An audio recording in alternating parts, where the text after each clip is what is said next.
everyone. I'm cozy here in Hagrid's hut with a thunderstorm going on outside, so I thought perfect time to dive into Harry Potter and the Philosopher's Stone, or Sorcerer's Stone in the US. But anyway, guys, let's get started.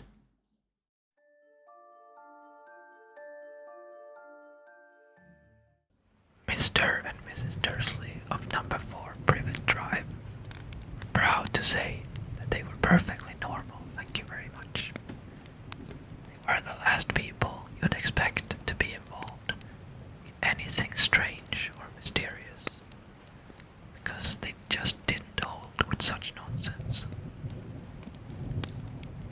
Mr. Dursley was the director of a firm called Grunnings, which made drills. He was a big, beefy man with hardly any neck, although he did have a very large mustache. Mrs. Dursley was thin and blonde and had nearly twice the usual amount of neck, which came in very useful as she spent so much of her time craning over garden fences, spying on the neighbors. Dursleys had a small son called Dudley, and in their opinion, there was no finer boy anywhere. The Dursleys had everything they wanted, but they also had a secret, and their greatest fear was that somebody would discover it. They didn't think they could bear it if anyone found out about the Potters. Mrs. Potter was Mrs. Dursley's sister, but they hadn't met for several years. In fact, Mrs. Dursley pretended she didn't even have a sister, because her sister and her good-for-nothing husband were as un-Dursleyish as it was possible to be. Dursleys shuddered to think what the neighbors would say if the Potters arrived in the street. The Dursleys knew that the Potters had a small son too. They had never even seen him. This boy was another good reason for the Potters anyway. Keeping the Potters away. They didn't want Dudley mixing with a child like that. When Mr. and Mrs. Dursley woke up on the dull grey Tuesday, our story starts. There was nothing about the cloudy sky outside to suggest that strange and mysterious things would soon be happening all over the country. Mr. Dursley hummed as he picked out his boring tie for work, and Mrs. Dursley gossiped away happily as she wrestled a screaming Dudley into his high chair. None of them noticed a large tawny owl flutter past the window. At 8:30, Mr. Dursley picked up his briefcase, pecked Mrs. Dursley on the cheek, and tried to kiss Dudley goodbye but missed, because Dudley was now having a tantrum and throwing his cereal at the walls. "Little tyke," chortled Mr. Dursley as he left the house. He got into his car and backed out of number 4's drive. It was on the corner of the street that he noticed the first sign of something peculiar. A cat reading a map. For a second, Mr. Dursley didn't realize what he had seen. Then he jerked his head around to look again. There was a tabby cat standing on the corner of Privet Drive, but there wasn't a map in sight. What could he have been thinking of? Must have been a trick of the light. Mr. Dursley blinked and stared at the cat. It stared back. As Mr. Dursley drove around the corner and up the road, he watched the cat in his mirror. It was now reading the sign that said Privet Drive. No, looking at the sign, cats couldn't read maps or signs. Mr. Dursley gave himself a little shake and put the cat out of his mind. As he drove toward town, he thought of nothing except a large order of drills he was hoping to get that day. But on the edge of town, drills were driven out of his mind by something else.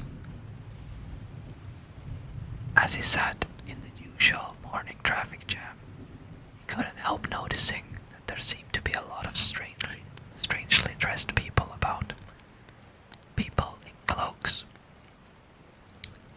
Mr. Dursley couldn't bear people who dressed in funny clothes. The get-ups you saw in young people. He supposed this was some stupid new fashion. He drummed his fingers on the steering wheel, and his eyes fell on a huddle of these weirdos, standing quite close by. They were whispering excitedly together. Mr. Dursley was enraged to see that a couple of them weren't young at all.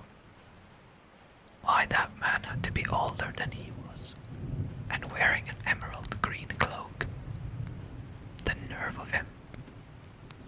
Then it struck Mr. Dursley that this was probably some silly stunt. These people were obviously collecting for something. Yes, that would be it. The traffic moved on, and a few minutes later, Mr. Dursley arrived in the Grunnings parking lot, his mind back on drills. Mr. Dursley always sat with his back to the window in his office on the 9th floor. If he hadn't, he might have found it harder to concentrate on drills that morning. He didn't see the owls swooping in past in broad daylight, though people down in the street did. They pointed and gazed open-mouthed as owl after owl sped overhead.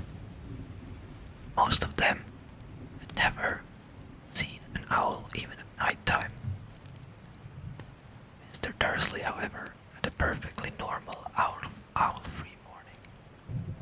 He yelled at 5 different people, made several important telephone calls, and shouted a bit more. He was in a very good mood until lunchtime, when he thought he'd stretch his legs and walk across the road to buy himself a bun from the bakery.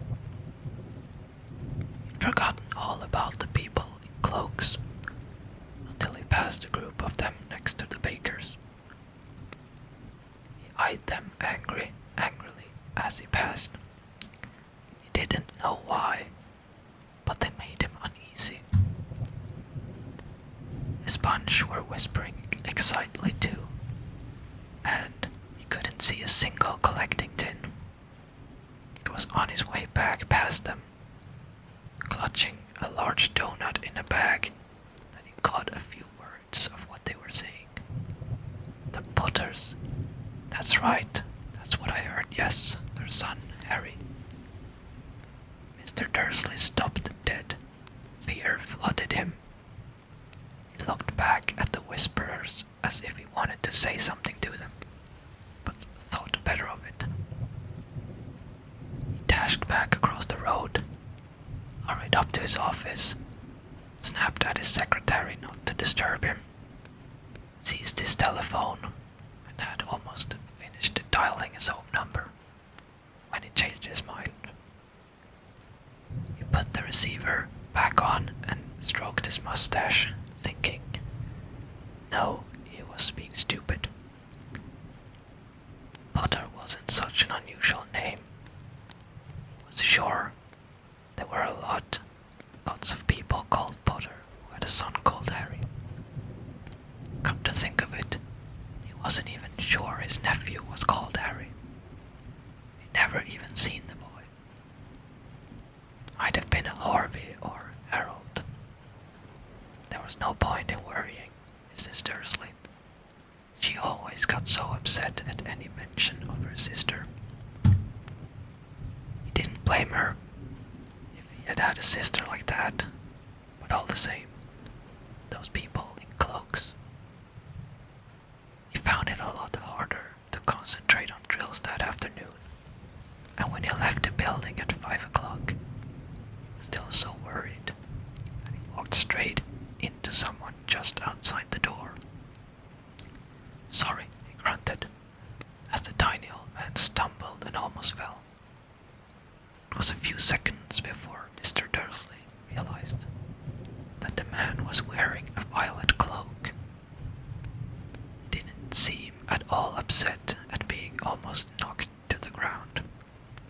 On the contrary, his face split into a wide smile, and he said in a squeaky voice that made passers-by stare, "Don't be sorry, my dear sir, for nothing could upset me today. Rejoice, for you know who has gone at last. Even muggles like yourself should be celebrating this happy, happy day." And the old man hugged Mr. Dursley around the middle and walked off.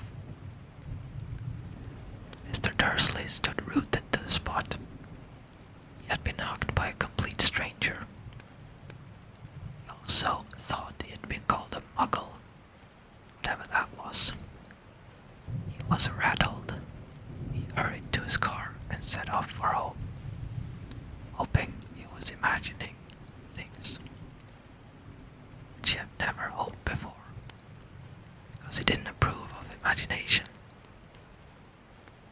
As he pulled into the driveway of number 4, the first thing he saw, and it didn't improve his mood, was the tabby cat he had spotted that morning. It was now sitting on his garden wall.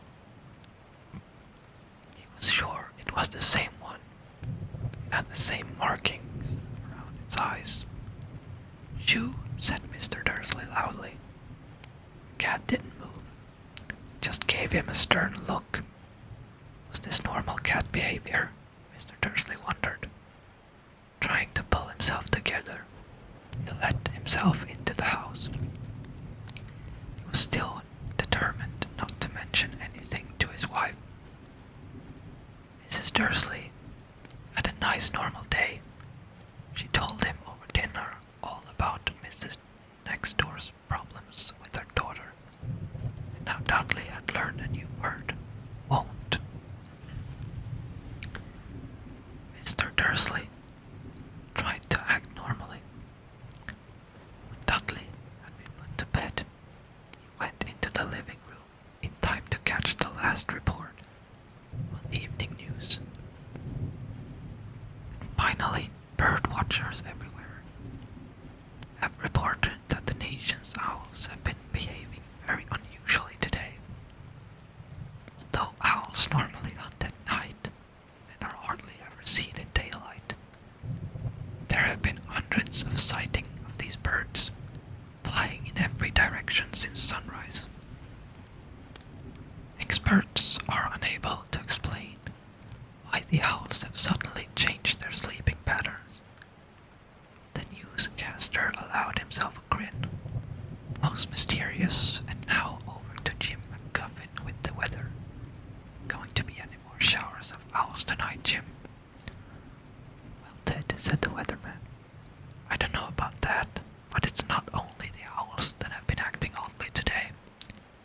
Viewers as far apart as Kent, Yorkshire, and Dundee have been phoning in to tell me that instead of the rain I promised yesterday, they've had a downpour of shooting stars. Perhaps people have been celebrating bonfire night early. It's not until next week, folks. But I can't promise a wet night tonight." Mr. Dursley sat frozen in his armchair. Shooting stars all over Britain. Owls flying by daylight. Mysterious peoples in cloaks all over the place. And a whisper about the Potters. Mrs. Dursley came into the living room, carrying 2 cups of was no good. He'd have to say something to her. He cleared his throat nervously. Petunia, dear, you haven't heard from your sister lately, have you? As he expected, Mrs. Dursley looked shocked and angry. After all, they normally pretended she didn't have a sister. No, she said sharply. Why? Funny stuff on the news, Mr. Dursley mumbled. Owls shooting stars. And there was a lot of funny-looking people in town today. So, snapped Mrs. Dursley. Well, I just thought maybe it was something to do with, her crowd. Mrs. Dursley sipped her tea through pursed lips. Mr. Dursley wondered whether he dare tell her he'd heard the name Potter. He decided he didn't dare. Instead he said, as casually as he could, their son. He'd be about Dudley's age now, wouldn't he? I suppose so, said Mrs. Dursley stiffly. What's his name again? Howard, isn't it? Harry. Nasty name. If you ask me. Nasty common name. Oh yes, said Mr. Dursley, his heart sinking horribly. Yes, I quite agree. He didn't say another word on the subject as they went upstairs to bed. While Mrs. Dursley was in the bathroom, Mr. Dursley crept to the bedroom window and peered down into the front garden. The cat was still there. It was staring down Privet Drive, as though it was waiting for someone. Was he imagining things? Could all this have anything to do with the Potters? If it did, if it got out that they were related to a pair of, well, he didn't think he could bear it. The Dursleys got into bed. Mrs. Dursley fell asleep quickly, but Mr. Dursley lay awake, turning it all over in his mind. His last comforting thought before he fell asleep was that even if the Potters were involved, there was no reason for them to come near him and Mrs. Dursley. The Potters knew very well that he and Petunia thought about them and their kind. What they thought about their kind. He couldn't see how he and Petunia could get mixed up in anything that might be going on. He yawned and turned over. It could not affect them. How very wrong he was. Mr. Dursley might have been drifting into an uneasy sleep, but the cat on the wall outside was showing no signs of sleepiness. It was sitting as still as a statue, its eyes fixed unblinkingly on the far corner of Privet Drive. It didn't so much as quiver when a car door slammed on the next street, nor when two owls swooped overhead. In fact, it was nearly midnight before the cat moved at all. A man appeared on the corner. The cat had been watching appeared so suddenly and silently, you'd have thought he just popped out of the ground. The cat's tail twitched and his eyes narrowed. Nothing like this man had ever been seen on Privet Drive. He was tall, thin, and very old, judging by the silver of his hair and beard, which were both long enough to tuck into his belt. He was wearing long robes, a purple cloak that swept the ground, and high-heeled buckled boots. His blue eyes were light, bright, and sparkling behind half-moon spectacles, and his nose was very long and crooked, as thought it had been broken at least twice. This man's name was Albus Dumbledore.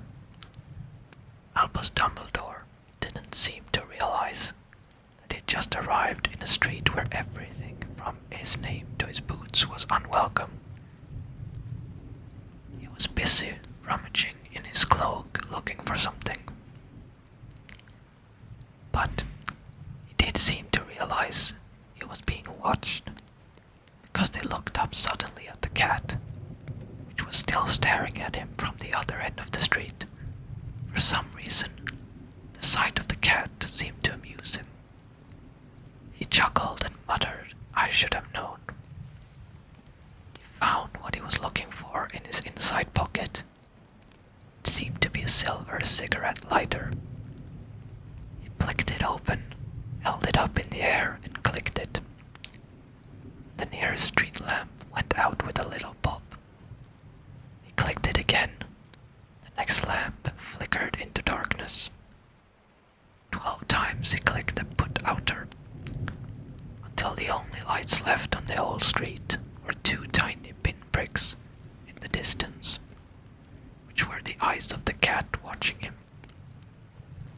If anyone looked out of their window now, even beetly-eyed Mrs. Dursley, they wouldn't be able to see anything that was happening down on the pavement. Dumbledore slipped out the put-outer bag inside his cloak and set off down the street toward number 4, where he sat down on the wall next to the cat. He didn't look at it, but after a moment he spoke to it. "Fancy seeing you here, Professor McGonagall." He turned to smile at the tabby, but he had gone. Instead, he was smiling at a rather severe-looking woman who was wearing square glasses, exactly the shape of the markings the cat had around its eyes. She too was wearing a cloak, an emerald one. Her black hair was drawn into a tight bun. She looked distinctly ruffled. "How did you know it was me?" she asked. "My dear Professor, I've never seen a cat sit so stiffly." "You'd be stiff if you'd been sitting on a brick wall all day," said Professor McGonagall. "All day, when you could have been celebrating. I must have passed a dozen feasts and parties on my way here." Professor McGonagall sniffed angrily. "Oh yes, everyone's celebrating all right," she said impatiently. "You'd think they'd be a bit more careful, but no, even the muggles have noticed something going on. It was on their news." She jerked her head back at the Dursleys' dark living room window. "I heard it. Flocks of owls shooting stars. Well, they're not completely stupid. They were bound to notice something. Shooting stars down in Kent. I'll bet that was Daedalus Diggle. He never had much sense." "You can't blame them," said Dumbledore gently. "We've had precious little to celebrate for 11 years. "I know that," said Professor McGonagall irritably. "But that's no reason to lose our heads. People are being downright careless, out on the streets in broad daylight, not even dressed in muggle clothes, swapping rumors." She threw a sharp sideway glance at Dumbledore here, as though hoping he was going to tell her something, but he didn't. So she went on, "A fine thing it would be if on the very day you-know-who seemed to have disappeared at last, the muggles find out about us all." "I suppose he really has gone, Dumbledore." "It certainly seems so," said Dumbledore. "We have much to be thankful for. Would you care for a lemon drop?" "A what?" "A lemon drop. They're a kind of muggle sweet I'm rather fond of." "No, thank you," said Professor McGonagall coldly, as though she didn't think it was the moment for lemon drops. "As I say, even if you-know-who is gone, my dear Professor, surely a sensible person like yourself can call him by his name. All this you-know-who nonsense for 11 years. I've been trying to persuade people to call him by his proper name, Voldemort." Professor McGonagall flinched, but Dumbledore, who was unsticking 2 lemon drops, seemed not to notice. "It all gets so confusing if we and keep saying you know who. I've never seen any reason to be frightened of saying Voldemort's name. I know you haven't, said Professor McGonagall, sounding half exasperated, half admiring. But you're different. Everyone knows you're the only one. You know who, all right, Voldemort was afraid of. You flatter me, said Dumbledore calmly. Voldemort had powers I will never have. Though you're too, well, noble to use them. It's lucky it's dark. I haven't blushed so much since Madame Pomfrey told me she liked my new earmuffs. Professor McGonagall shot a sharp look at Dumbledore and said, The owls are nothing next to the rumors that are flying around. You know what everyone's saying about why he's disappeared, about what finally stopped him. It seemed that Professor McGonagall had reached the point she was most anxious to discuss.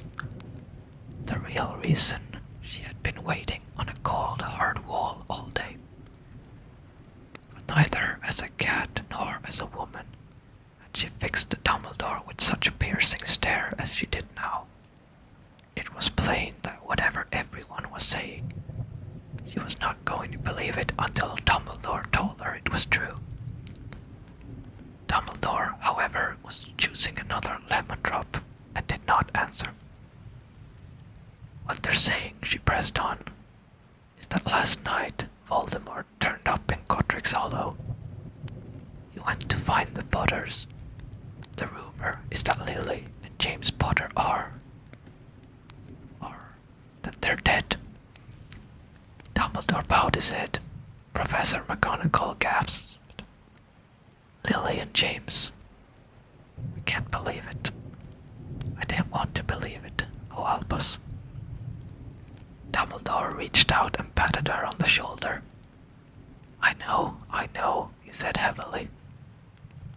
Professor McGonagall's voice trembled as she went on. That's not all. They're saying he tried to kill the Potter's son, Harry. But he couldn't. He couldn't kill that little boy. No one knows why or how, but they're saying that when he couldn't kill Harry Potter, Voldemort's power somehow broke, and that's why he's gone. Dumbledore nodded glumly. It's true, faltered Professor McGonagall. After all he's done, all the people he's killed, he couldn't kill a little boy. It's just astounding. Of all the things to stop him, but how in the name of heaven did Harry survive?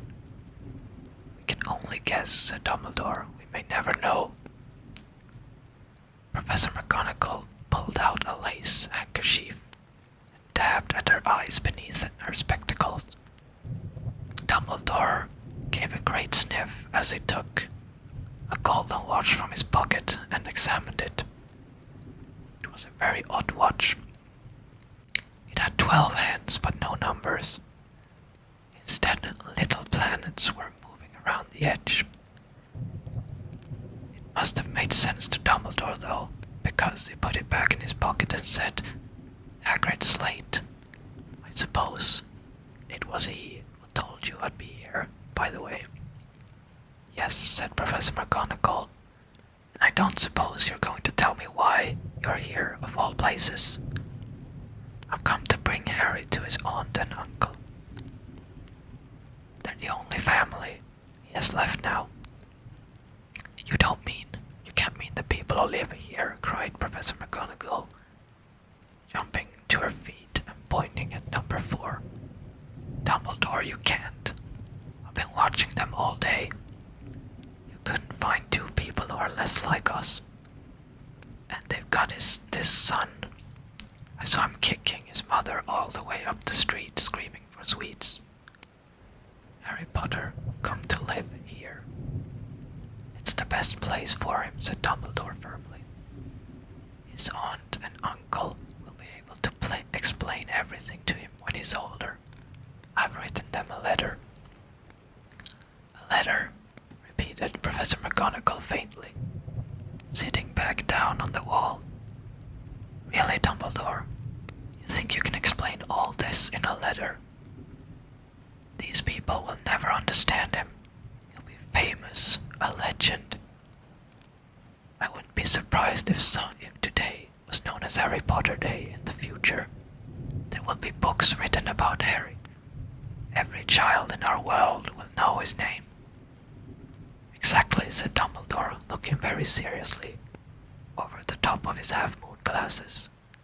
It would be enough to turn any boy's head. Famous before he can walk and talk. Famous for something he won't even remember. You see how much better he would be off growing up away from all of that until he's ready to take it. Professor McGonagall opened her mouth, changed her mind, swallowed, and then said, yes, you're right, of course. But how is the boy getting here, Dumbledore? She eyed his cloak suddenly, as though she thought he might be hiding Harry underneath it. Hagrid's bringing him. You think it wise to trust Hagrid? Something as important as this? I would trust Hagrid with my life, said Dumbledore. I'm not saying his heart isn't in the right place, said Professor McGonagall grudgingly. But you can't pretend he's not careless.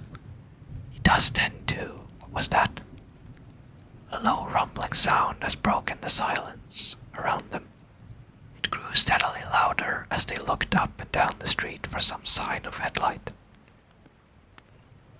It swelled to a roar as they both looked up at the sky, and a huge motorcycle fell out of the air and landed on the road in front of them. If the motorcycle was huge, it was nothing to the man sitting astride it. He was almost twice as tall as a normal man, and at least 5 times as wide. It looked simply too big to be allowed, and so wild, long tangles of bushy black hair and beard hid most of his face. He had hands the size of trash can lids, and his feet, in their leather boots, were like baby dolphins. In his vast muscular arms, he was holding a bundle of blankets. Hagrid, said Dumbledore, sounding relieved. At last. And where did you get that motorcycle? Borrowed it, Professor Dumbledore, said the giant, climbing carefully out of the motorcycle as he spoke. Young Sirius Black lent it to me. I've got him, sir. No problems, were there? No, sir. Ours was almost destroyed. But I got him out all right before the muggles started swarming around. He fell asleep as we was flying over Bristol. Dumbledore and Professor McGonagall bent forward over the bundle of blankets. Inside, just visible, was a baby boy, fast asleep, under a tuft of jet-blacked hair over his forehead. They could see a curiously shaped cut, like a bolt of lightning. Is that where? Whispered Professor McGonagall. Yes, said Dumbledore. He'll have that scar forever. Couldn't you do something about it, Dumbledore? Even if I could, I wouldn't. Scars can come in handy.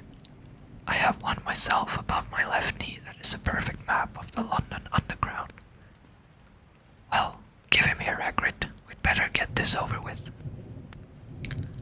Dumbledore took Harry in his arms and turned toward the Dursleys' house. Could I say goodbye to him, sir? Asked Hagrid. He bent his great shaggy head over Harry and gave him what must have been a very scratchy, whiskery kiss. Then suddenly Hagrid let out a howl like a wounded dog. Shh, hissed Professor McGonagall. You'll wake the muggles. Sorry, sobbed Hagrid, taking out a large spotted handkerchief and burying his face in it. But I can't stand it. Lily and James are dead, and poor little Harry. Off to live with the muggles. Yes, yes, it's all very sad, but get a grip of yourself, Hagrid, or we'll be found, Professor McGonagall whispered, patting Hagrid gingerly on the arm, as Dumbledore stepped over the low garden wall and walked to the front door.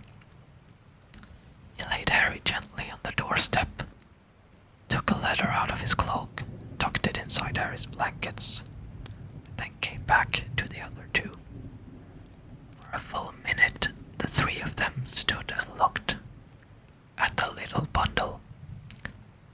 Hagrid's shoulders shook. Professor McGonagall blinked furiously, and the twinkling light that usually shone from Dumbledore's eyes seemed to have gone out. Well, said Dumbledore finally, that's that. We have no business staying here. We may as well go and join the celebrations. Yeah, said Hagrid in a muffled voice. I'll be taking Sirius his bike back. Good night, Professor McGonagall. Professor Dumbledore, sir. Wiping his streaming eyes on his jacket sleeve, Hagrid swung himself onto the motorcycle and kicked the engine into life. With a roar, it rose into the air and off into the night. I shall see you soon, I expect, Professor McGonagall, said Dumbledore, nodding to her. Professor McGonagall blew her nose in reply. Dumbledore turned and walked back down the street. On the corner, he stopped and took out the silver put outer. He clicked it once, and 12 balls of light sped back to their street lamps. The Privet Drive glowed suddenly orange, and he could make out a tabby cat slinking around the corner at the other end of the street. He could just see the bundle of blankets on the step of number 4. Good luck, Harry, he murmured. He turned on his heel, and with the swish of his cloak he was gone. A breeze ruffled the neat edges of Privet Drive, which lay silent and tidy under the inky sky. The very last place you would expect this astonishing thing to happen. Harry Potter rolled over inside his blankets without waking up. One small hand closed on the letter beside him, and he slept on. Not knowing he was special, not knowing he was famous, not knowing he would be woken in a few hours' time by Mrs. Dursley's scream as she opened the front door to put out the milk bottles, nor that he would spend the next few weeks being prodded and pinched by his cousin Dudley. He couldn't know that at this very moment, people meeting in secret all over the country were holding up their glasses and saying in hushed voices, "To Harry Potter, the boy who lived." Alright everyone, that was the first chapter of Harry Potter. So let me know if you like videos like this, and I'll see you in the next one. See ya.